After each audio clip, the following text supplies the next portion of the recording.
Today's film is The Room of Talking Animal Movies, Love on a Leash. From now on, no more men. No. I'm gonna stay with you. We'll live together forever. Shebang!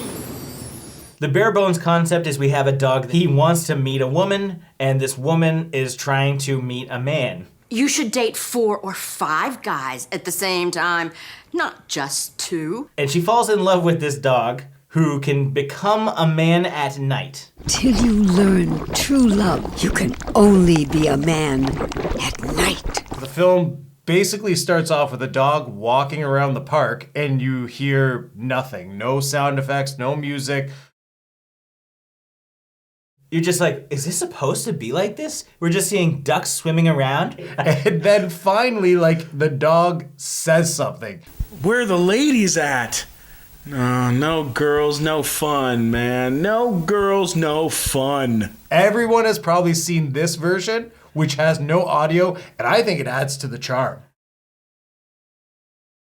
Basically a pond in this, the water pond is what it's called, has a bunch of sparkles coming out, tells the dog, like, go find love. Find a girl? That's my specialty. It seems like the actor is just making fun of the entire movie. And he kind of is. 'Cause I'm a dog and it hurts my feet when it's hot outside 'cause I'm a dog.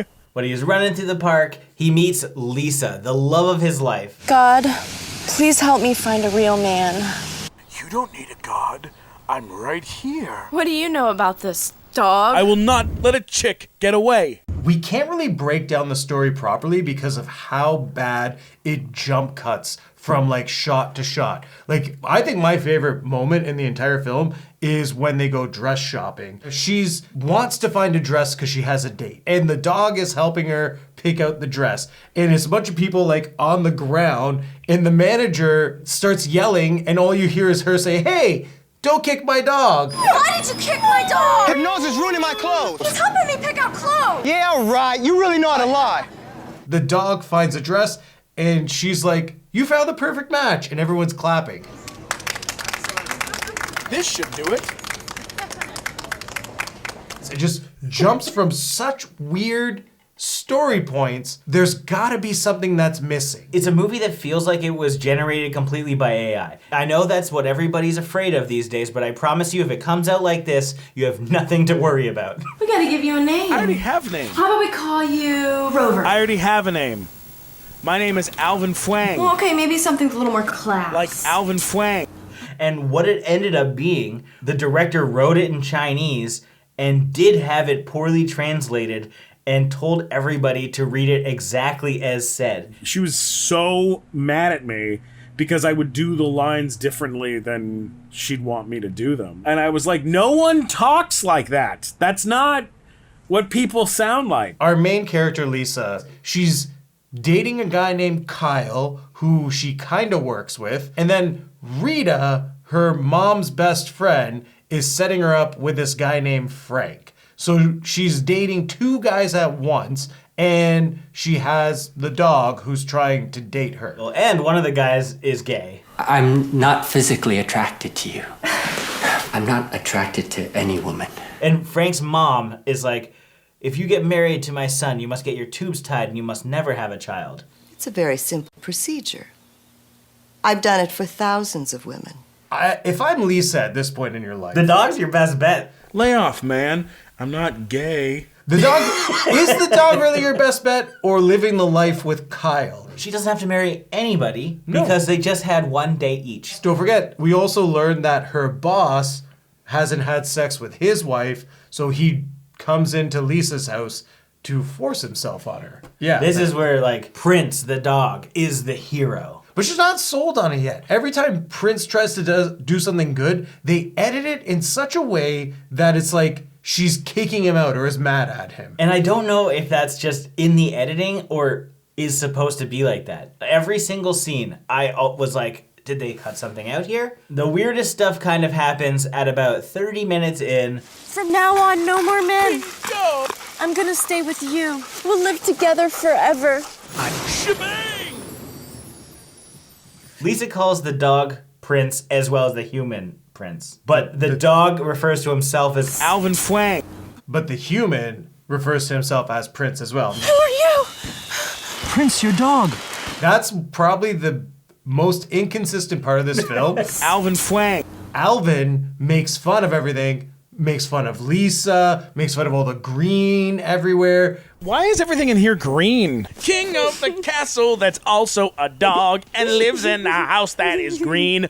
What is that about? But then Prince is like, I love you. I love you. They're two different people. Now, it's worth pointing out some trivia here, which has been confirmed by the voice actor, Stephen Kramer Glickman. He did an interview where he kind of talked about what happened here. So he was supposed to do a gig in New York doing Shrek. And the editor and the director both were like, hey, we need you to do some more dialogue because after the DVD's release, they lost the license for the music, or it was just too difficult to like work with on streaming platforms. They need all the documents to be able to do everything, and that she didn't have the contracts for the music. And this is the first time that this guy has seen the finished film, and he recorded his lines ad-libbed throughout the whole movie as the dog, and so that's why the dog feels like he's making fun of everything in the movie. I'm a dog driving in a car. I'm going to her house. We're gonna go far. Yeah, yeah, yeah, yeah.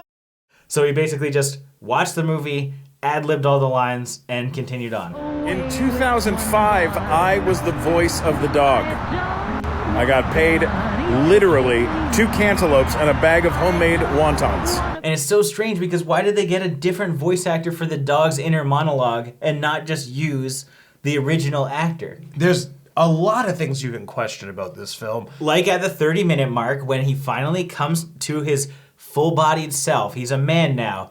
Did they do it doggy? She goes out and like buys him a sexy dog collar for like sexy photo time. She's like getting kinky with this man dog. And it's just so odd. But not as odd as the first time they were about to have sex, because she's a virgin. Lisa, what are you waiting for? Virginity is so yesterday. Bingo! So they're laying on the bed, and she's doing the like giggle, giggle, giggle as he's like trying to like undo her shirt. But he also looks like, I hate to say this, disgusted. Like he really doesn't want to do it. And I don't think that this was planned. I think that both of these actors felt very awkward in this situation and didn't know they were going to do a sex scene. It's awkward. It's like really awkward. You have to take all trivia with a grain of salt because there are so many trolls. If you go on IMDb, all of the sex and nudity, the violence and everything, all of that, the parental stuff, severe. Which is not. There's nothing going on in this movie. And it has nearly 8,000 ratings with an 8.1, making it like a very high contender for the best movie of 2011. It's just everybody's just trolling. So there's a lot of trivia, but one of the trivia pieces suggests that the two actors, Jana Camp and Anise Camo, I don't even know if that's their actual names or not, but apparently they're together, they met on set, and they got married that year. Those two met on that set and got married and had a baby and also quit the industry, I believe. So maybe this awkwardness was just true love, and we're seeing it in real time. And this is where you're like, okay, she's down with him, they love each other, they're gonna get married. I think they have technically said that they were married, but even though it doesn't show it. This is where the twist comes in, because like they do it, but this is where we find out he can only be human at night and a dog during the day. It becomes a frustrating film at this point because like it's cringy, but I'm getting frustrated with the fact that every story point could be a simple solution and they're not talking about it. They're avoiding everything. What is wrong with you? I'm in a bad mood. Don't make it worse. It's like, oh, he needs to get a job. All right, well, I'm gonna go work for the doggy agency. How do you have money? Lisa, don't ask. No one would suspect a dog. You could easily steal a purse. I didn't steal it. He's in a movie fighting ninjas. She's like, no, you can't do that. You can't do that. Most husbands can make money to support their wives, right? But me?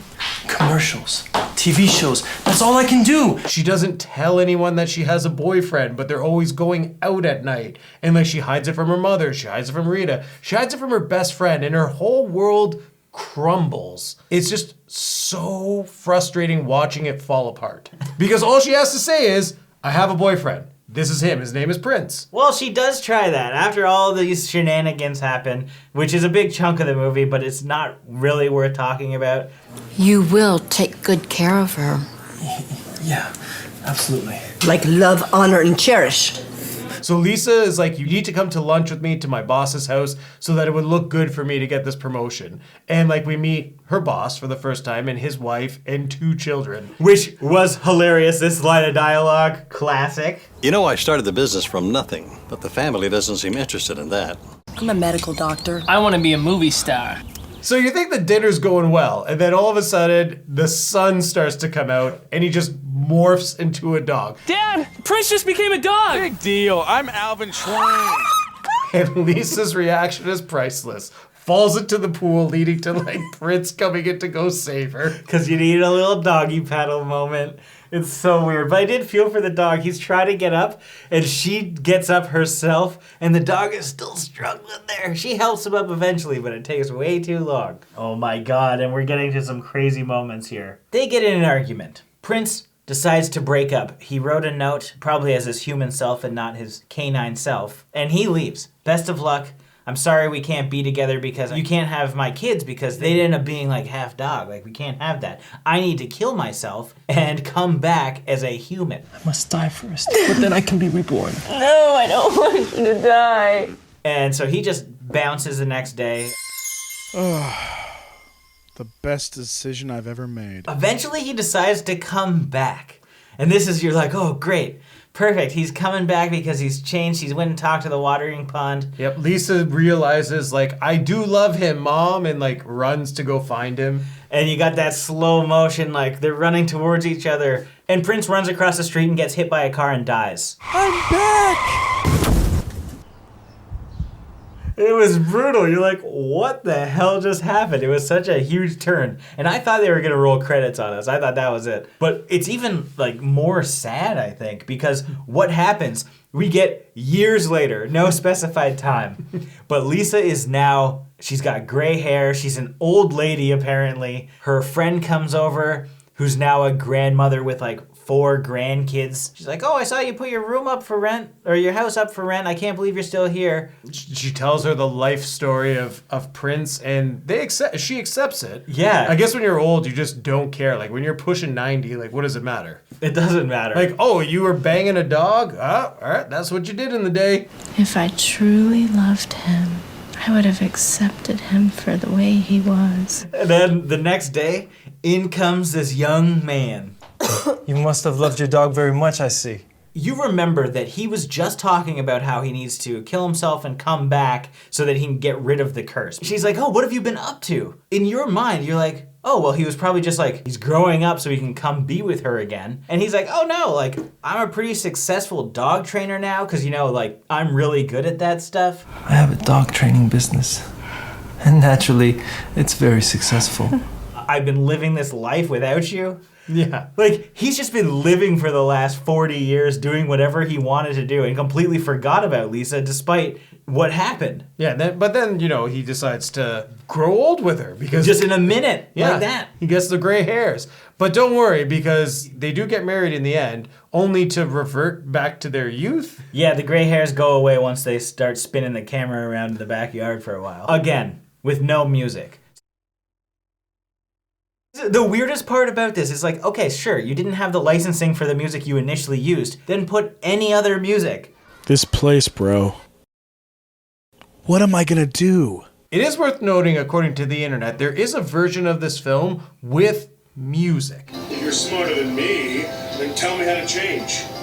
See, you don't know either. But most of this movie has no audio, including when people are talking to each other because it just constantly cuts out. Even in huge moments where Prince needs to talk to Lisa about something, it's like, okay, we're about to break up, and then the audio just drops. So yeah, the movie just ends with them. They're married, and that's it. But he almost didn't come back. Like, he was already successful without her, and she's just been living in the same place, doing nothing, feeling bad about this since he died years ago. And like we said, it's very similar to The Room. You can tell that these actors thought they were making something pretty good here. And it is just so crazy the way that it came out. You. Hi, Rita. Oh no, you got boyfriend. Oh, no. Oh, you have companion. Like, I am amazed there isn't like a bigger cult following for this where they're having like festival runs, like screenings like they do with The Room. I'm surprised like people aren't showing up in like all green outfits to like watch this movie. Like, Oh, and by the way, the green, everything was green for Lisa because it represents horny in China. In China, green means horny, and this woman is so horny, everything has to be green because it is so significant to who she is as a person. I want to know what pink and orange is because Michelle, her friend, was in like pink and like Rita was all orange. Like everything was orange. There's a lot of weird choices. Every time you walk into Lisa's room, one of the chairs is changed to something, a different chair.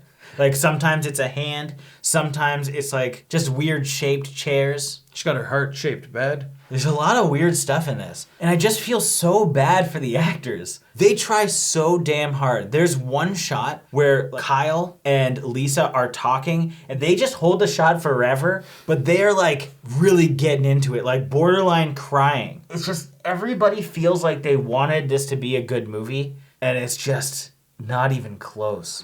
A Chinese woman?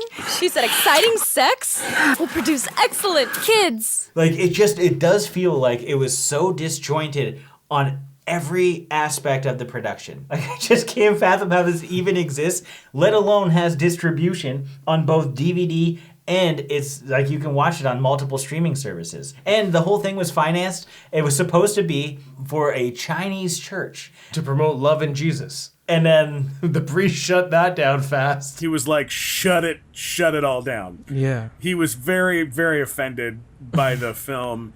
And then she had to go find money from somewhere else. Fenn had to go and get additional funding to get it re-edited and stuff. Like, oh, it is just very strange. I'm late for work. What are you doing? You're gonna have to get out. Why do you need to get dressed up? I got lipstick.